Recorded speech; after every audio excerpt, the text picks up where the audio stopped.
सब प्रकार से अत्याचार दुराचार करने वाले लोगों के लिए जहां पर प्रेफरेंस दी जाती है, ऐसे लोगों के द्वारा ही जब यहाँ पर किसी भी तरह के कोई भी व्यापार किए जाते हैं, उनका आवागमन होता है, तो उस संस्कृति के प्रभाव में आकर के यहाँ के लोग भी अपनी आचारों अपनी संस्कृति को भूलने लगे।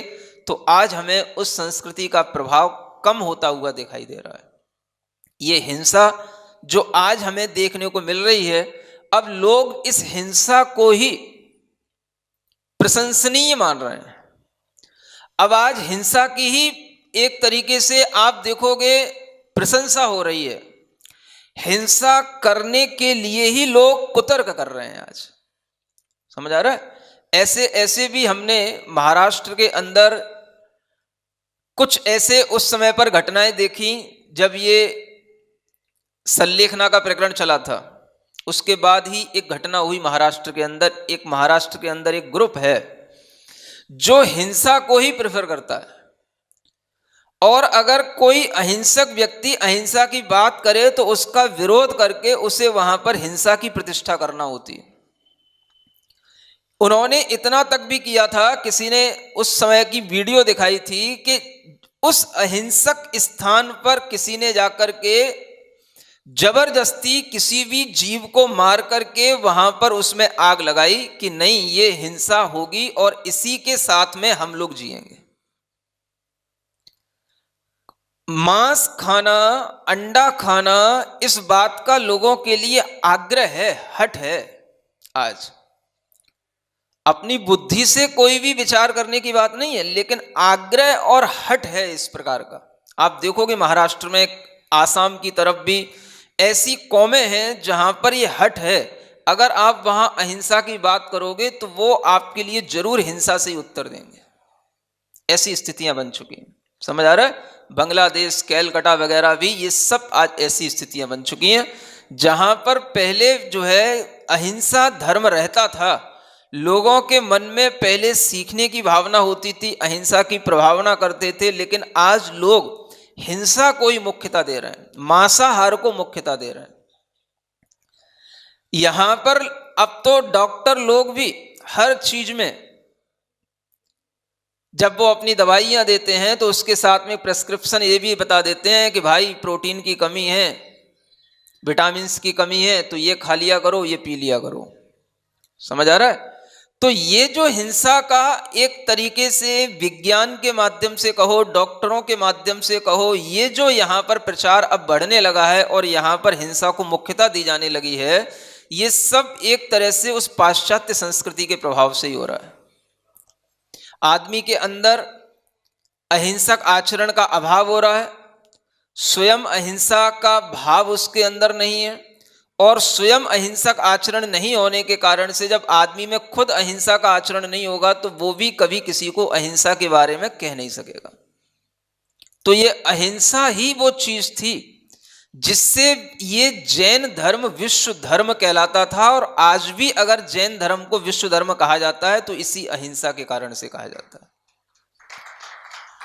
इसी अहिंसा के प्रभाव से राजाओं ने अपने अपने समय पर प्रजा में सुख शांति पैदा की, चाहे वो कितने ही बड़े बड़े मुगल सम्राट भी हुए हों। अकबर और शाहजहां जैसे मुगल सम्राटों का नाम भी आज लिया जाता है, और हमने तो कहीं अकबर के उस लेख को भी पढ़ा है। जब मैं दिल्ली के उन प्राचीन मंदिरों में गया था तो वहां पर आज भी वो लेख लिखे हुए रखे हैं, जिन लेखों में अकबर ने ये कह रखा था कि इन चतुर्दशी, अष्टमी, 11, 12 पर्यूषण पर्व के दिनों में कोई भी जीव यहाँ, कोई भी प्राणी यहाँ पर किसी जीव का वध नहीं करेगा और किसी का मांस नहीं बनाएगा और न खाएगा।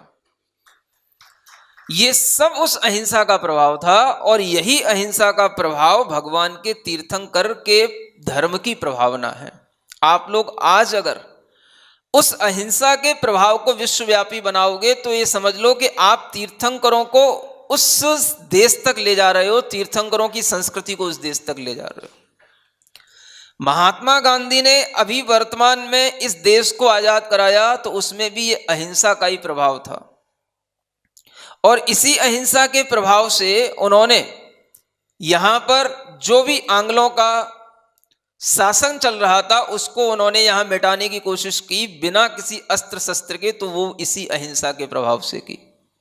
समझ आ रहा है? और इसी अहिंसा को आज विश्वव्यापक रूप में मनाया जाता है। तो अहिंसा दिवस अगर घोषित हुआ है, उन गांधी जी की जन्म जयंती का नाम अहिंसा दिवस के रूप में घोषित हुआ है, तो वो भी समझना चाहिए कि भगवान महावीर स्वामी के और तीर्थंकरों के ही उपदेशों का प्रभाव है जो वो अहिंसा दिवस के रूप में घोषित हुआ है? हाँ, तो ये सब अहिंसा का प्रभाव, हमें किसी ना किसी रूप में इस अहिंसा के प्रभाव को अपनाना चाहिए।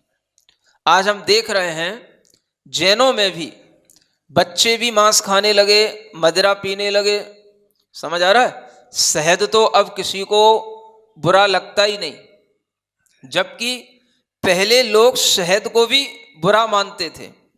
जिस यूनान और मिस्र की सभ्यता की मैं आपसे बात कर रहा हूं, वहां पर पहले ये मद्य मांस मधु कुछ भी नहीं चलता था, क्योंकि उसमें भी लोगों को देखने में आता है कि शहद बनाने में मधुमक्खियों को नष्ट किया जाता है, उन्हें मरना ही पड़ता है और हिंसा होती है, तो इस तरह की कोई भी चीजें नहीं खाई जाती। तो आजकल तो ये सुनने में आने लगा है कि अब जैन लोग भी सब मीट खाने लगे हैं, सब विस्की और वाइन सब पीने लगे हैं। और इस तरीके से जो ये आचरण का गिरावट हो रही है, इसी के कारण से धर्म का ह्रास हो रहा है। लोग पूछते हैं धर्म क्यों गिर रहा है? आपने अपने आचरण को बिगाड़ रखा, इसलिए धर्म में गिरावट आ रही है। क्योंकि धर्म का संबंध हमारे आचार विचार से है। आपके आचरण और आपके विचार दोनों बिगड़ गए तो धर्म बिगड़ गया। विचार बिगड़े तो आचरण बिगड़ा। और विचार कहां से बिगड़े?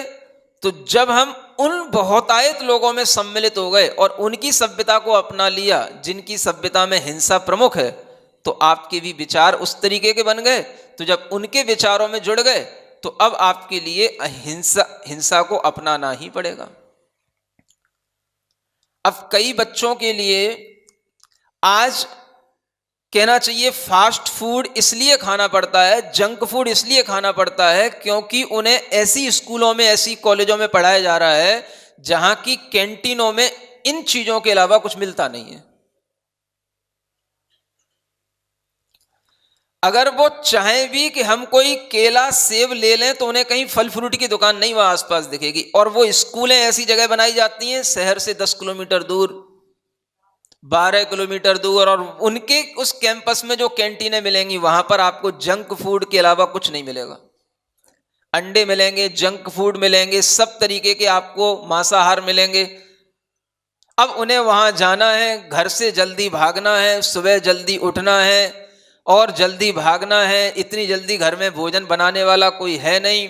अब वहां जाकर के खाएं तो क्या खाएं? मैस में जो मिलता है भोजन उसमें भी सब कुछ मिला हुआ रहता है। बाहर देखो तो बाहर आओ तो जंक फूड के अलावा कुछ नहीं मिलता है, ये मीट के अलावा कुछ नहीं मिलता है। तो अब क्या करें बच्चे? अब ये क्या हुआ? ये हमने पढ़ाने के आग्रह में बच्चों का आचरण बिगाड़ दिया, विचार बिगड़ा। किसके लिए? वो जो सेंट मैरी स्कूल है, सेंट थॉमस स्कूल है, वो जो स्कूल है, अगर वो 20 किलोमीटर दूर भी है तो हमें वहीं पे पढ़ाना है। समझ आ रहा है?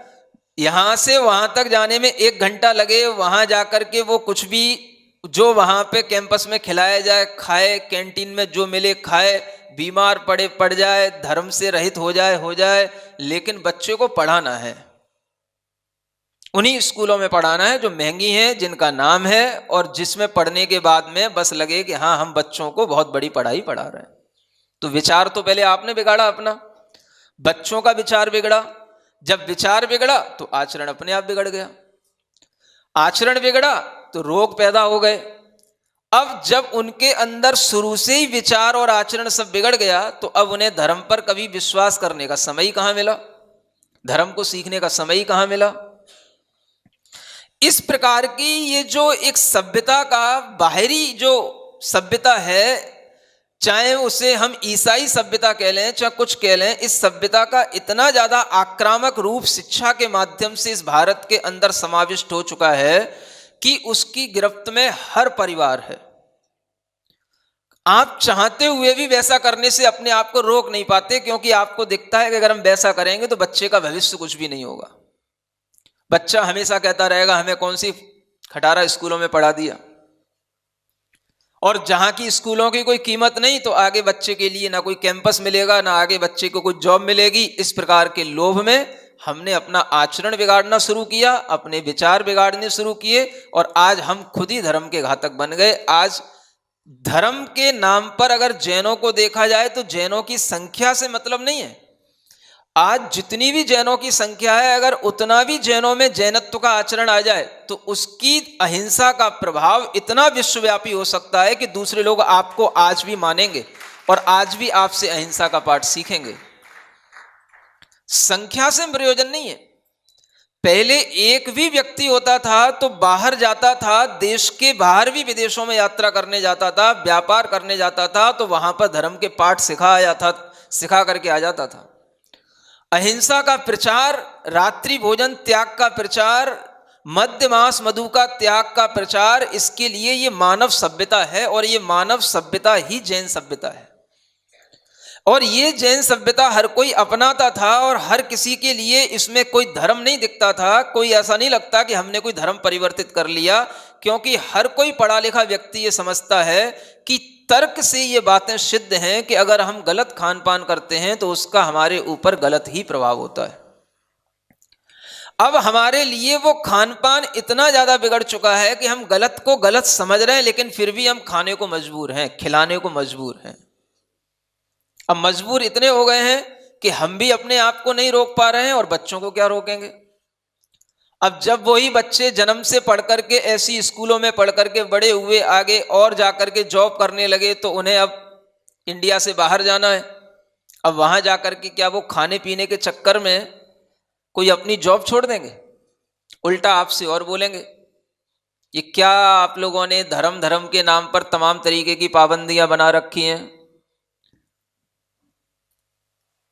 क्या धर्म इसी का नाम है? ये मत खाओ, वो मत खाओ, ये मत करो, वो मत करो। ऐसा अब बच्चे आपके लिए उल्टा ताना देंगे, और देते हैं। जब बच्चे इस तरीके से बोलेंगे तो उनके मन में क्या बैठा है कि हमको तो अच्छी कंपनी में जॉब करना है, और उसके लिए अगर कोई रेस्ट्रिक्शन आ रही है तो क्या आ रही है, वहां जाओगे वहां आपको नॉन वेज खाना पड़ेगा, या आपको जो है कुछ भी जंक फूड खाना पड़ेगा, और यहां पर हमारे घर के लोग इस तरीके का भोजन ना बेटा खाए, इसके लिए हमें विदेश नहीं भेज रहे हैं। तो उसके अंदर एक और गुस्सा पैदा हो जाता है। अब हमने उसको कभी इन भोजनों का महत्व सिखाया नहीं, अहिंसा का महत्व सिखाया नहीं, आचरण उसके अंदर गहराई से पड़ा नहीं तो वही बेटा ये भी कहने में समर्थ हो सकता था कि ऐसे बिजनेस से या ऐसे जॉब से हमें कोई लेना देना नहीं जिससे हमारा धर्म बिगड़ जाए, जिससे हमारा आचरण बिगड़ जाए, ये भी कह सकता था। लेकिन ऐसा कहने वाला बेटा कहाँ मिलेगा? कहीं मिल जाए तो ले आना, उसको यहाँ पर तिलक लगवा के सम्मान करवा दूंगा। हाँ, अब उन्हीं से तो लोग सीखेंगे, और क्या सीखेंगे? समझ आ रहा? नहीं तो आजकल के बेटों में बस इतना ही ज्ञान रह गया है, अपने मम्मी पापा को टोकते रहना, हमेशा यही बोलते रहना कि इसके कारण से हम ये नहीं कर पाए, इसके कारण से ये नहीं कर पाए। अब वहां जाकर के हम कितने धर्म भ्रष्ट हो रहे हैं, इससे उन्हें कोई मतलब नहीं है। धर्म का मतलब ही इतना होता है कि वो आपको एक अच्छे रास्ते पर लेकर के चले। अगर आपने अपने किसी व्यापार या जॉब के लोभ में, या किसी भी तरीके के अपने स्किल को डेवलप करने के लोभ में, अगर आपने अपने लिए एक बार मान लो मांस खा लिया, शराब पीना शुरू कर दिया, आप अगर कोई भी प्रोग्रेस करेंगे तो आप क्या करेंगे? प्रोग्रेस धर्म क्या कहता था कि आपको एक अच्छे क्राइटेरिया के साथ अपने आप को आगे बढ़ाना है। धर्म का सिर्फ मतलब इतना ही होता है कि वो आपके आगे एक बाउंड्री बना देता है कि आप गलत रास्ते पर न जाओ। अगर आपको ये ख्याल होगा कि अगर हमें अच्छा भी बनना है तो हमें अच्छा इसी बाउंड्री में रह करके बनेंगे, अच्छा तो हम अच्छा कहलाएंगे, अगर हम इस बाउंड्री को क्रॉस करेंगे तो हम कितना भी अच्छा काम करेंगे वो हमारे लिए दुख ही देगा। जब आपने गलत खाना पीना शुरू कर दिया तो अब आपके लिए पैसा तो हो गया, आपने अपनी मनमानी तो कर ली, लेकिन उससे आपको अब सुख क्या मिल गया? क्या प्रोग्रेस कर ली? कुछ सालों बाद आपको याद आएगा कि यही प्रोग्रेस अगर हम कुछ अपनी इंडिया में करते, अपने ही देश में, अपने समाज के लोगों के बीच में करते, तो शायद हमें उससे ज़्यादा यश मिलता, उससे ज़्यादा हमें लाभ मिलता। ये प्रोग्रेस हमने वहाँ करके कोई यश नहीं कमा पाया, पैसा जरूर कमा लिए। वहाँ आपको कौन पूछने वाला है? अगर ये बच्चों के लिए इतना सा बताया जाए कि धर्म का मतलब रोकना नहीं है, धर्म का मतलब टोका टाकी करना नहीं है, धर्म का मतलब होता है कि हमको एक सही लाइन पर चलना। धर्म हमारे लिए एक सुरक्षा कवच है, हमें एक सुरक्षा की बाउंड्री बना करके देता है, और जब भी कभी हम अपनी प्रोग्रेस करें तो इसी बाउंड्री में रहते हुए करें। जब तक आपको लगे कि हमारा धर्म में अहिंसा सुरक्षित है, आप दुनिया में कहीं भी जाओ, किसी भी जगह पर जाओ, आपको जाने के लिए कोई मनाही नहीं है। लेकिन जब आपको लगने लगे कि पैसा प्रमुख हो गया और उसके चक्कर में हम कुछ भी खा रहे हैं, कुछ भी पी रहे हैं, कुछ भी आचरण कर रहे हैं, तो समझना कि ऐसे पैसे से हमें कोई प्रयोजन नहीं है। आपको वापस अपने यहां पर लौट करके आ जाना है। अब वापस आपको उससे कोई छोटा जॉब कर लेना है, लेकिन भीतर से अपने भाव इतने बड़े बना करके रखना है कि आपको कभी भी जीवन में हीनता महसूस ना हो कि हमने कोई गलत काम कर लिया। अगर आप निरंतर धर्म की बाउंड्री में रहोगे तो हमेशा आपका भीतर का कॉन्शस, आपकी विल पावर आपको कभी भी यूं नहीं कहेगी कि आपने गलत काम किया। उल्टा आपके अंदर इतना विल पावर आ जाएगा, आप दूसरों से कहोगे मैंने इतनी बड़ी नौकरी छोड़ी, किसके कारण से? अहिंसा के कारण से, हिंसा नहीं करने के कारण से, मांस अंडा नहीं खाने के कारण से हमने ये करना स्वीकार कर लिया, लेकिन हमने कभी हिंसा नहीं की, अंडा मांस नहीं खाया। ये आपके अंदर जो कॉन्फिडेंस जगाएगा, वो कॉन्फिडेंस आपके तरक्की का सबसे बड़ा कारण बनेगा। और जहां आदमी का ये कॉन्फिडेंस मर गया तो धीरे धीरे आदमी किसी काम का नहीं रहता। तो आप समझो कि हम क्या कर रहे हैं। आचरण के माध्यम से ही तीर्थंकरों का धर्म आगे बढ़ा है, अहिंसा के माध्यम से ही तीर्थंकरों के धर्म की प्रभावना हुई है। आज भी अगर जैनों का आचरण सही रहे तो धर्म की प्रभावना आज भी बहुत कुछ हो सकती है, लेकिन जैनों ने अपने आचरण को बिगाड़ रखा है, सिर्फ दूसरे लोगों की संगति में आकर के। अपने अंदर की दृढ़ता जो बनी रहनी चाहिए थी उसे उन्होंने बिल्कुल खराब कर लिया, और वो दूसरों के संपर्क में आकर के भाई दुनिया में सब जैसा कर रहे हैं वैसा हमें करना है, और ऐसा करने की भावना में वो कहीं के नहीं बचे। अब कोई भी उनके लिए अब ये पक्का कहने में नहीं आता कि ये जो है रात में भोजन नहीं करता, कि शराब नहीं पीता, कि मांस नहीं खाता। समझ आ रहा है? ऐसे अब जैन लोग हैं